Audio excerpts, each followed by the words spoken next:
प्रदान किया है और इस 9 साल में हमारा अरुणाचल प्रदेश को एक बहुत बड़ा चेंजेस हम लोगों को देखने को मिला है।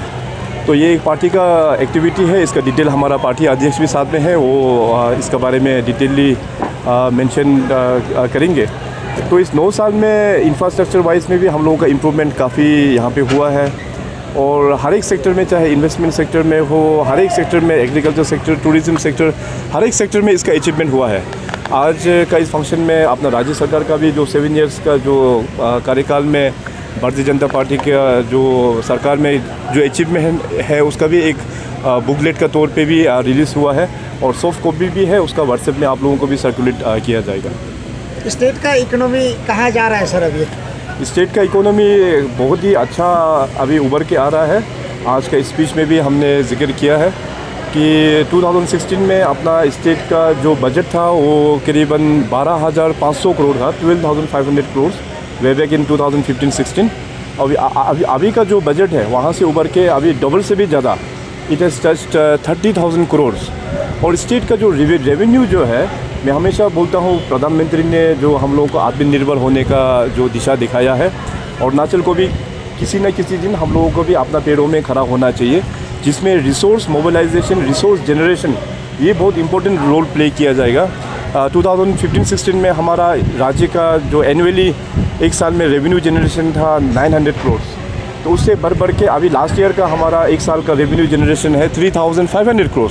तो इतना बड़ा अचीवमेंट हम लोग ने दिखा पाया। आने वाला सालों में भी ये रेवेन्यू जो है हमेशा बढ़ते जाएंगे।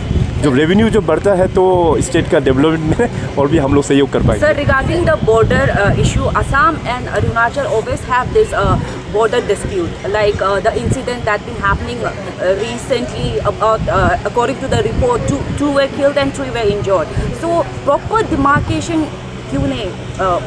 आपका सवाल को मैं 2 भाग करके दूंगा। अच्छा। एक तो ये मैं आज जितने भी जो अपना मीडिया के दोस्त आप लोग आए हैं, आप लोगों के ज़रिए से कल जो वहाँ ताराजान जो लोअर सियांग एरिया में है, आसाम का जो धेमाजी एरिया में जो अनफॉर्चुनेट जो इंसिडेंट हुआ है, सबसे पहले बात तो ये आसाम अरुणाचल का बॉर्डर से कुछ रिलेटेड नहीं है। वहाँ में एक कुछ वहाँ पे अपना कुछ इंडिविजुअल कुछ लैंड्स का वहाँ पे इशू है, उसको चलते वहाँ पे दो लोगों का बीच में ये कॉन्फ्लिक्ट हो गया। इससे आसाम अरुणाचल का बॉर्डर लिंक इसमें आप लोग करने से ठीक नहीं रहेगा। इसमें बॉर्डर का कुछ इशू नहीं है। में आया था कि वहाँ पर प्लांटेशन ऑर्गेनाइज किया था, जैसे कि आपने कहा था कि जब तक बॉर्डर डिस्प्यूट खत्म नहीं हो जाएगा कोई भी एक्टिविटीज़ नहीं करनी। लेट मी कंप्लीट ना, मैंने कहा ना, आप लोग बीच में इंटरप्ट मत कीजिए ना। मैं कहा था कि इसको हम 2 प्रकार से हम जवाब दे रहे हैं बोल के। तो सबसे पहली बात तो ये बॉर्डर का इशू नहीं है। वहाँ पे अनफॉर्चुनेट इंसिडेंट हुआ था कल। अनफॉर्चुनेटली 2 लोगों का जान भी चला गया और 2 लोग का अभी मेडिकल में भी है, ट्रीटमेंट चल रहा है। हमारा ऑनरेबल चीफ मिनिस्टर आसाम का साथ में भी मैं बराबर टच में हूँ। वहाँ के जो MP है उनके साथ भी टच में है। प्रशासन दोनों, हमारा लोअर सियांग और धेमाजी का प्रशासन, SP लोग आपस में टच में है। सेइंग सो ये देखिए कि जो भी इश्यूज़ होता है उसको हम लोग बैठ के रिजॉल्व करना चाहिए। एडमिनिस्ट्रेशन है, आसाम में भी एडमिनिस्ट्रेशन है, अरुणाचल में भी एडमिनिस्ट्रेशन है, तो अपने लोग एडमिनिस्ट्रेशन को अप्रोच करना चाहिए था, मगर अनफॉर्चुनेटली एडमिनिस्ट्रेशन में अप्रोच नहीं होकर ग्राउंड में इस प्रकार से वहाँ पे इंसिडेंट हो गया है।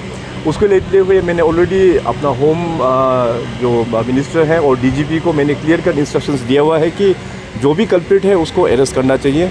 कल शाम को 3 अरेस्ट हुआ, आज सवेरे फिर 2 अरेस्ट हुआ, कुल मिला के अभी 5 अरेस्ट हो गया है और भी पुलिस लोग अभी इन्वेस्टिगेशन चल रहा है। तो जैसे जैसे लीड मिलेंगे और भी इसका अरेस्ट हम लोग करेंगे। तो ये मैटर जो है इसलिए मैं कह रहा हूँ कि वहाँ पे कुछ लैंड का मैटर है, इसमें बॉर्डर का कुछ इश्यूज़ नहीं है। बॉर्डर इश्यूज़ तो बाय एंड लार्ज सारा चीज़ 123 विलेजेस एज पर दी लोकल कमीशन रिपोर्ट, वो सारा चीज़ रिजॉल्व है। केवल थोड़ा सा कुछ पॉकेट्स में डिमार्केशन करना है। इसमें ऑलरेडी जो हमारा एग्जिस्टिंग जो कमिटीज़ हैं वो 6 महीना का हम लोग ने टाइम दिया है। तो दोनों कमिटीज़ अपना एरियाज़ में दोनों जॉइंट विजिट करके वहाँ के लोगों के साथ में बातचीत करके डिमार्केशन करेंगे। जहाँ तक विलेजेस का जो सवाल है, 123 villages, that is all solve. तो ये इस प्रकार से ये है।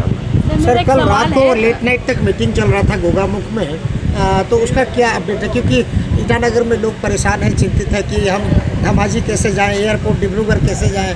इवन लेखावाली में भी काफ़ी लोग फंसे हुए हैं अभी तक। नहीं, इसमें कल इवनिंग तक में थोड़ा बहुत प्रॉब्लम तो हुआ था, जो रिपोर्ट आ रहा था।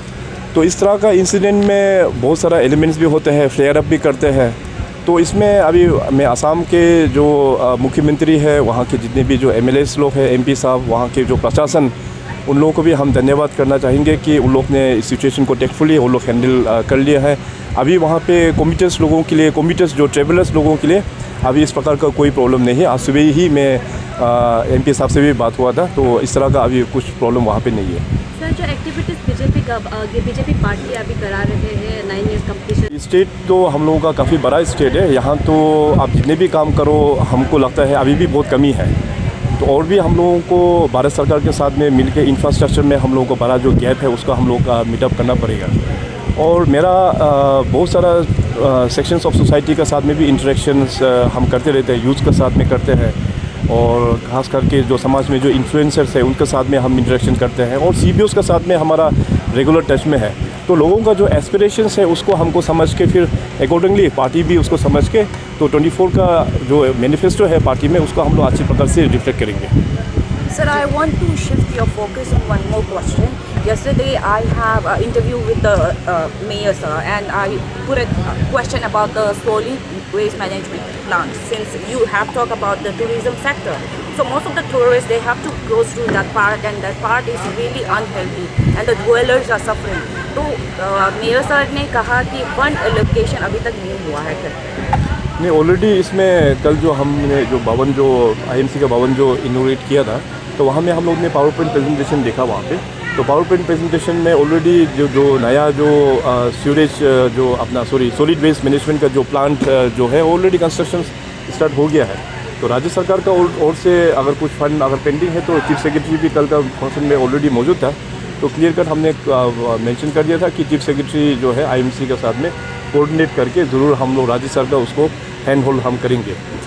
और इसके अलावा जैसे आपने एक इम्पोर्टेंट क्वेश्चन आपने कल जो रेज़ किया था regarding the issue of illegal appointments of teachers, इस विषय पर भी मैं मीडिया के ज़रिए से अपडेट करना चाहेगा कि रिसेंटली जो इंसिडेंट जो उभर के आया था कि कुछ टीचर्स जो है इलीगली अपॉइंट होके, खास करके लोंगडिंग डिस्ट्रिक्ट उस तरफ में पोस्टिंग हो गया बोल के, तो उसको लेके मैंने एजुकेशन मिनिस्टर को कहा था कि एक रिपोर्ट तैयार करने के लिए। तो रिपोर्ट मेरे पास आ गया है, मैंने उस रिपोर्ट को देखा भी है। तो मैंने कहा कि केवल सिर्फ डिपार्टमेंटल इंक्वायरी करके डिपार्टमेंटल में ही सीमित करने से नहीं होगा, इसका अभी एक क्रिमिनल इन्वेस्टिगेशन भी हम लोग करेंगे, क्योंकि इसमें बहुत लोग ने सिग्नेचर शायद फोर्जरी भी किया होगा। तो कुछ लोगों का इसमें इन्वॉल्वमेंट भी हमको जो सेंस हो रहा है वो है। तो इसलिए मैंने कहा डिपार्टमेंट को, CS साहब को कहा कि this matter should be transferred to SIC। तो SIC जो है इसका क्रिमिनल एंगल देखेंगे। तो मैं हमेशा करप्शन का अगेंस्ट में हम हमेशा खड़ा होता है। गवर्नमेंट हमेशा कोशिश करता है लोगों का एस्पिरेशंस को मीट अप करने के लिए, मगर सिस्टम में मैं अभी भी बोलता हूँ कि सरकारी कर्मचारी लोगों का कारण से सरकार को ब्लेम हम लोगों को झेलना पड़ता है। जो करप्शन हो जाता है या इस प्रकार का जो ख़राब प्रैक्टिस हो जाता है, तो सरकार जो है हम लोग तुरंत एक्शन लेने वाला है, क्योंकि ये जनता ने हम लोगों को इलेक्टेड करके यहाँ पे भेजा हुआ है ताकि उन लोगों का एस्पिरेशंस को मीट अप करने के लिए। तो सिस्टम में बैठ के कोई भी गवर्नमेंट एम्प्लॉयज़ इस तरह से अगर काम करेंगे, तो मैंने डे वन से ही मैं बोल रहा हूँ 2016 ऑनवर्ड्स हम छोड़ेंगे नहीं। अभी भी जो भी लोग करप्शन कर रहा है, अगर पिक्चर में आ जाने से हम छोड़ेंगे नहीं। आप लोग का रिस्पॉन्सिबिलिटी एज ए मीडिया, आप लोगों का भी बहुत इंपॉर्टेंट रिस्पॉन्सिबिलिटीज़ है। इस तरह से कुछ होने से आप लोग भी गवर्नमेंट को शेयर कीजिए, एक्शन हम ज़रूर लेंगे। आपने कार्रवाई तो SIC को अनाउंस कर दिया, तो क्या ये लॉन्डिंग तक ही सीमित रहेगा? क्योंकि अभी हमको कुछ कागज़ मिला है कि दूसरा डिस्ट्रिक्ट में भी नहीं, इसलिए कमिश्नर ने अपना DDSC लोगों को लिखा है। हाँ, तो इसका ऑलरेडी हमारा जो सरकार और ऑनरेबल मिनिस्टर एजुकेशन का माध्यम से सारा DC को पहले भी कागज़ लिख चुका है कि जो नया अपॉइंटमेंट आप लोगों का डिस्ट्रिक्ट में है तो उसको रिपोर्ट करने के लिए। तो अभी रिसेंट जो इंसिडेंट हम लोगों का नज़र में जो आया, तो फिर दोबारा अभी एजुकेशन मिनिस्टर अभी फिर छानबीन कर रहा है कि कहाँ और भी डिस्ट्रिक्ट में होगा। अभी कल मैं प्रगति भी ले रहा हूँ डिप्टी कमिश्नर्स लोगों के साथ में, इस विषय को मैं फिर दोबारा DCs लोगों को भी पूछेंगे और DDSCs लोगों को भी पूछेंगे कि रिपोर्ट सबमिट करने के लिए। तो SIC का अभी जो इन्वेस्टिगेशन जो लगा है, तो फ़िलहाल जो अभी इलीगल अपॉइंटमेंट्स का जो केस आया है उसको वो लोग एग्जामिन करेंगे और फर्दर अगर और भी कुछ भी अगर क्लूज मिलता है तो डेफिनेटली अगर ख़राब प्रैक्टिस हुआ है तो जस्टिस में हम लोग ज़रूर लेके आएंगे। सर आपको याद होगा असेंबली में भी यह काफ़ी चर्चा हुआ था और आपका सरकार ही बोलेंगे क्योंकि डिपार्टमेंट का रिस्पॉन्सिबिलिटी आपके पास में ही है। तो आप लोगों ने कहा था जो कार्रवाई होगा करेंगे, लेकिन कार्रवाई तो क्या हुआ सर, छोटा मोटा कार्रवाई करके छोड़ दिया गया। नहीं ईस्ट वेस्ट डिस्ट्रिक्ट का ऊपर में भी कार्रवाई होगा जहाँ हुआ था पहले। नहीं, ऑब्वियसली जहाँ पे पहले जो असेंबली में भी चर्चा हुआ था तो उसमें डिपार्टमेंट और से हमको कहा गया है कि उसके ऊपर में कार्रवाई हो चुका है, जो लोग इन्वॉल्व है उसको डिपार्टमेंटली उसको सज़ा भी दे चुका है।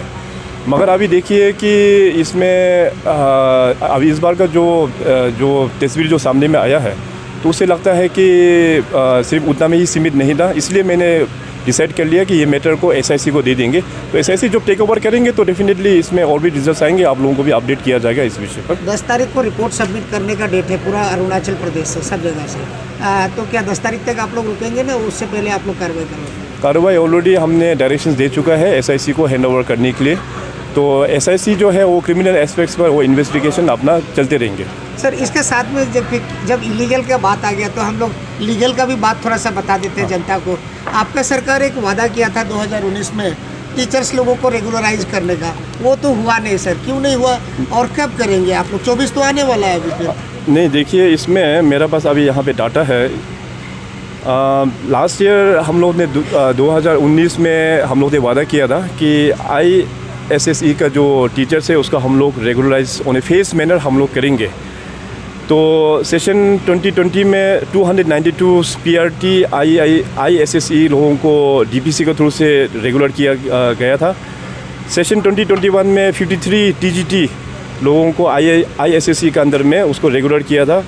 और सेशन 2022 में 200 TGT ISSE का लोगों को और 200 PRT का इसमें रेगुलर हो चुका है।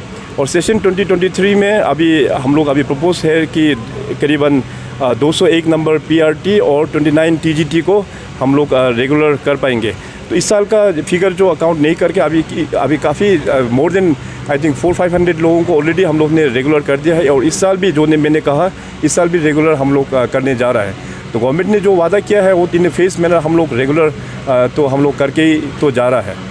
काफ़ी टीचर्स लोगों का चिंता है कि उनका रेगुलराइजेशन होगा कि नहीं, क्योंकि आप लोग टीचर का ऊपर टीचर अपॉइंटमेंट करते जा रहे हैं, तो बैकलॉग नहीं होगा क्या सर आप लोग? नहीं, वो टोटली SSA का जो टीचर्स का अपॉइंटमेंट है उसको हम लोग ने रिक्रूटमेंट पूरा बंद करके रखा हुआ है। जितने भी जो एग्जिस्टिंग टीचर्स है उसको हम लोग रेगुलर वैकेंसी क्रिएट करके उसको हम लोग रेगुलर उन लोगों को क्रिएट करके जा रहा है। Thank you sir.